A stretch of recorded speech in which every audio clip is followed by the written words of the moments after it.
Hi YouTube, what is up? This is going to be my official first video for my YouTube channel, and it's going to basically be against to stop the abuse against families in the United States, in the whole country, in regards to Child Protective Services abusing families to get more children for federal funding.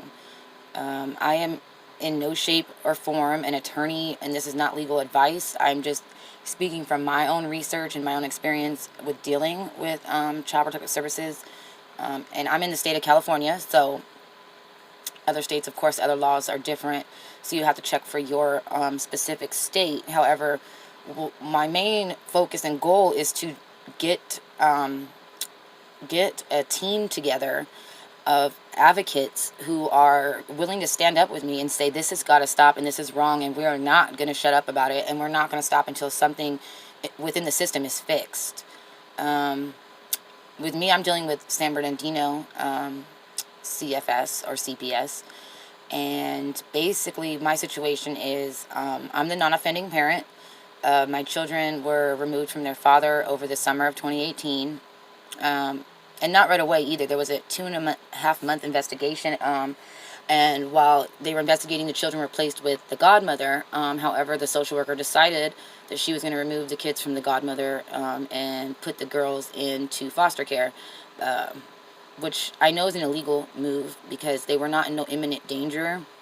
And she'd already proven that, because it's been 2.5 months that the kids were still able to be with dad, and whatever. So there was no imminent danger for her to remove the children illegally without a warrant. I have an issue with the social worker that, in particular, who lied, which I have audio recording of saying that she had a warrant from a judge to release my parental rights, which turned out later to be a lie. She was not held accountable for that. She intimidated me and coerced me, even though on the recording you can hear me crying and telling her, no, I don't want to sign anything. And I was still forced to sign a paper. So that's a big issue for me.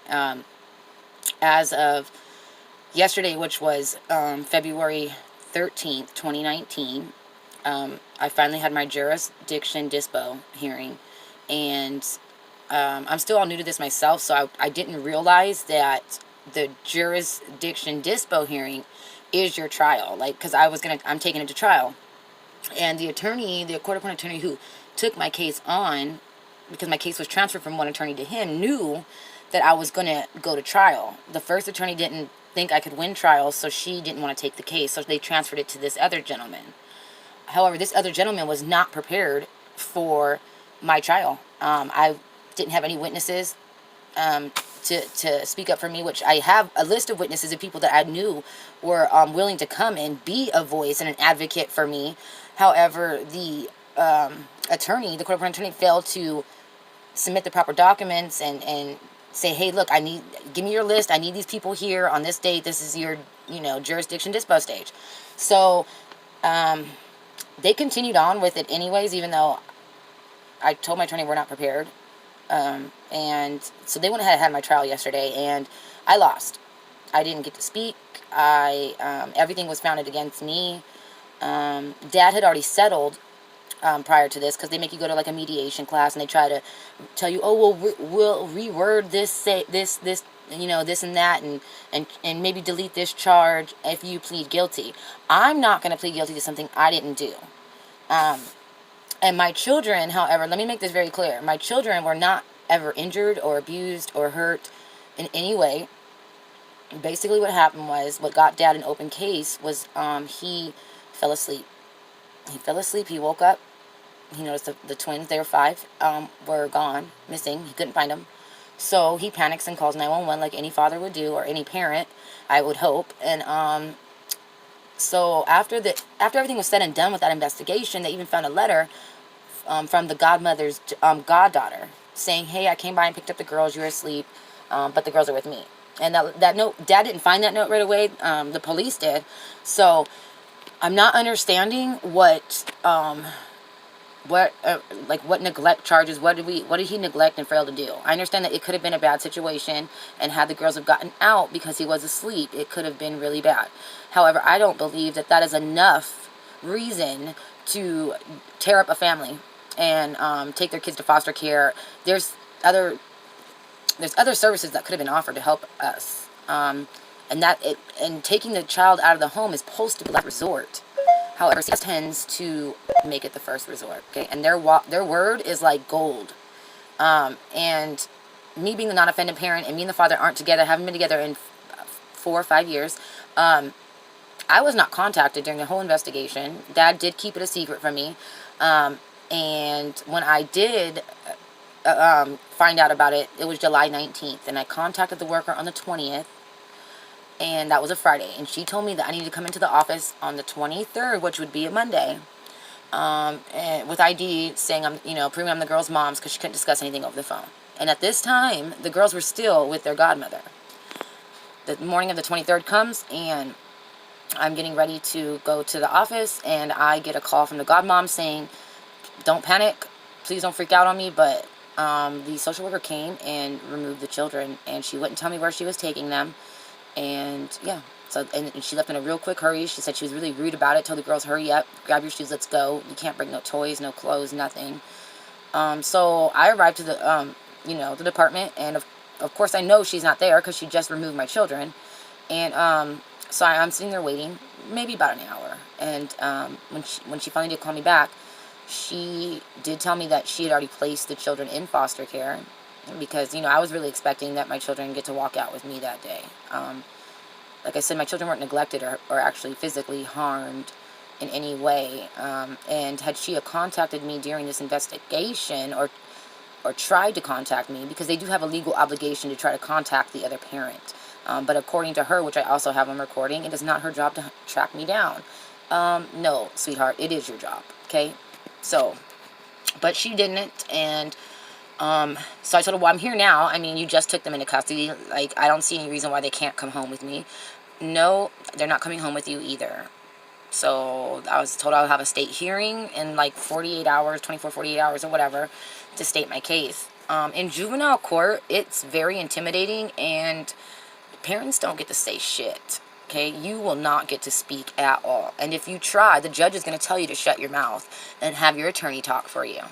So, because I have tried to speak on numerous occasions. And like I said, during this whole, from beginning for the detention hearing till just the other day, which is my dispo jurisdiction stage, I have not got to say a word against, for my defense, like, whatsoever. It's, the judge listens to the department's lawyer, then he listens to my court-appointed attorney, and then he makes a decision. And in juvenile court, it's by preponderance of evidence, which means 51% chance that it most likely did happen. However, I have physical, actual evidence that this social worker maliciously wrote false statements in her detention report. She coerced and intimidated me to sign a declaration. And that's my first advice to anybody out there: do not sign anything, because even if they tell you that it's not going to make a difference, the situation is still going to remain the same, or you have to sign this, or try to convince you that it doesn't put you in a bad position, do not sign it. Do not, okay? Because it's not going to put you in a better situation. It's not going to put you in a worse situation. Just don't sign it. Just stay in the that state that you're at. Like, you can't be no worse off, and I can't be no better. Well, then fuck it. I don't need to sign it. Pardon my French, but that's just what you should tell them. And I was already upset and crying, and I should have thought about it more carefully. But it doesn't matter. You placed my children into foster care without a warrant prior to me signing anything, so that is illegal. Okay, there was no imminent danger for you to take them without a warrant. So, and without mine and Dad's permission, you had no right to take them. But you were trying to save your ass, and that's why you pushed and pushed and pushed and intimidated us, and threatened us to get that petition, that detention, the declaration, signed to protect your ass. That's what the social worker did. And what else? Let's see. So, yeah, my kids were taken into foster care. 2 of them. 2 out of my 4, mind you. Okay, CPS still never been out to my house to see my other children. They're not concerned with my 11 and 12-year-old whatsoever, which does not make sense if I am a detrimental to my 5-year-old twins, and I'm a substantial danger to their health and physical well-being, then how is it that I am safe enough to take care of my 2 other children? You guys tell me. Like, does that make sense, you two? And I want to know if there's any other parents out there that's going through this. I do have a website, not a website, but an email address that I can't wait to start getting emails from different people, even throughout the whole country. Like, I am ready to help, and I'm hoping that they're ready to help, and we can band together, because this is the only way that we're going to beat these people. This, the government is in numbers. I can't do it alone. You guys can't do it alone. We can't do it alone. We need to join together. And I'm not doing this video or this channel to bash Child Protective Services. That is not my intent. There is a need for Child Protective Services in this country. Children are abused and hurt every day. Yes, this is true, and I agree with that. However, the children that need to be taken away, and the families that need some type of assistance, don't get the help, or they get the help too late. And then the families that are doing good, you know what I'm saying, and doing whatever they have to do to survive and make sure that their kids aren't neglected or abused, are the ones that are being punished. And that's what I don't agree with. And I don't agree with CPS being the judge, the juror, and the executioner. There needs to be an outside entity, an outside organization that oversees Child Protective Services, because as of right now, everything is internal. And I'm going to tell you right now, they're not going to tell on one another, okay? They're just not. It's a gang. It's a government gang with lots of money, lots of federal government funding to back them up. And unless if you're rich, you know what I'm saying, to pay them off, it's going to be bad for you. And I'm not rich, so I'm still going through what I'm going through right now. So like I said, I feel like the people of the United States need to band together, and we need to go to Washington, and we need to demand someone needs to be held accountable for Child Protective Services actions, okay? I'm not talking about the social workers that are doing their job and are really in it to help people, and they care for children. Because I believe that most, I want to say all, social workers start that career with a mind like, okay, I want to make a difference in a child's life, a family's life. However, once they get inside that corporation, that corruptness, their views and opinions start to change. And some of it, I believe, is by will, and a lot of it is by force. Because if you don't follow their policy of how they want it done, you're at risk of losing your job, So nobody wants to, like, lose their career or whatever. But wrong is wrong and right is right. And somebody needs to stand up from the inside and say something about it. Personally, San Bernardino Child Protective Services has had a lot of federal lawsuits against them, which the Department of Child Protective Services has lost many. They even had an FBI investigation against them in 2016. The grand jury wrote a report regarding San Bernardino CFS and their policies and procedures.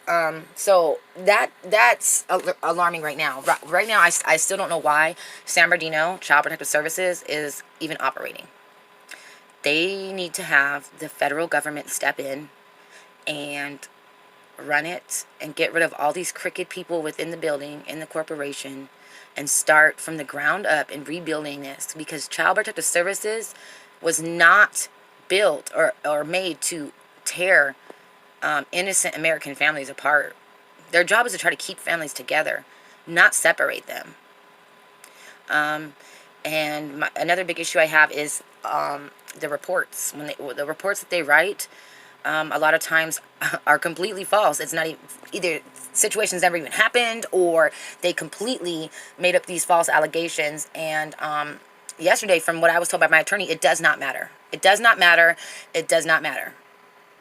It does not matter that they lie. They can do that. They have your children now. There's nothing you can do but kiss their ass if you want your kids back. And I refuse to kiss their ass. I refuse to bow down and admit to guilt or to be subjected to these types of allegations and accusations, and not be able to prove my innocence. I understand it's not a criminal court. Like I said, family court works a lot different than the normal court system. They run off their own set of rules, which I think need to be changed and regulated. And a lot of the judges, I mean, nobody wants to admit the state is wrong, and that's the issue. Wrong is wrong and right is right, and I strongly believe that if I can get enough people on my team, that we can actually impact these, make a big impact, and make these people be held accountable. Whether we need to sue the department with a class action or separately. I'm talking about, let's hold rallies and picket in front of Child Protective Services office and family court. We need to make an uproar. We need to get on the news. We need to get on the radio stations. I contacted some news stations when my situation first started out, because there was really no need for my children not to be returned to me. And I don't know how she determined that I was detrimental when she doesn't even know me. She met me one time. I don't have a criminal history record whatsoever. And she just made all of these assumptions without ever even being out to my home or speaking to anybody from my side. And that was like gold. Oh, she's telling the truth. It doesn't matter if she's lying. It's what it is. They're not going to change, And then I'm stuck, or many hundreds of thousands of innocent families, moms and dads, are stuck having to accept the fact that if they want their children back, then they are going to do what these people tell you to do, with no ifs, ands, or buts about it. And that's why they're mad at me and they don't like me right now. I have already requested a, what's it called, an administrative hearing, which did get granted, and I'm waiting on a date. However, I was told that the administrative hearing, you do speak to a judge, but it's an internal judge. Once again, internal. So all these people are friends. They go to like each other's houses. They Christmas parties, like everything. They're all family pretty much. So it's. I'm probably not going to win that one, but that's okay, because there's steps in the process to get to where I want to get, which is a federal court, the Supreme Court. I'm going to take it as high as it can go. So even if the administrative hearing judge determines that the social worker was wrong and did violate certain policies and committed perjury in her court documents and all this other stuff, supposedly, from what I was told by the court-appointed attorney, was that it's not going to matter. The state's not going to still give you your kids back. It does not matter if they lie. That's what I was told. That is ridiculous, and I don't believe it.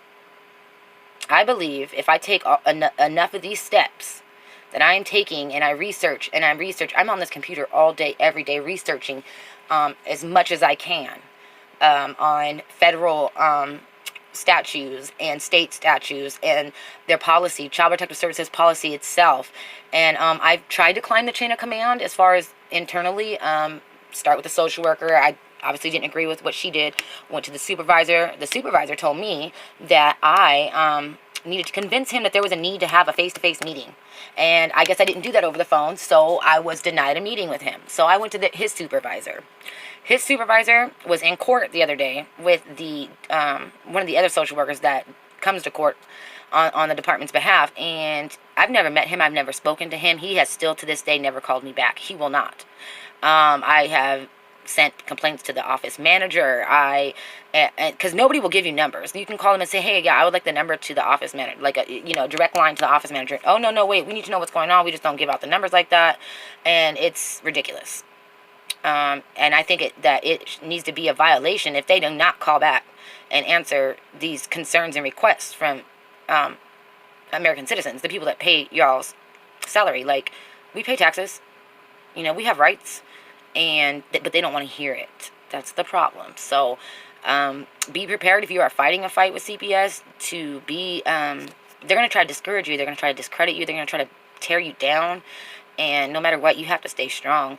And that's why when I decided to take my case to trial in the juvenile dependency court, I had already set it in my mind that I knew that I was going to lose. Because from my research, nobody wins their trial in the juvenile dependency case. Nobody. Okay? So I already knew that I was going in to lose. But I had to go in and lose in order to hopefully come out and win. So, because if I would have signed the paper saying I agreed and didn't take it to trial, that waives all my rights for a civil lawsuit. I just admitted guilt to something. So, I knew I wasn't going to do that. And so, yeah, so just be prepared to be let down and be prepared to be harassed. And the harder you come at them, the harder they're going to come at you. Right now, they're coming at me so freaking hard. It's like not even funny. And my suggestion is to you, I'm doing classes, okay?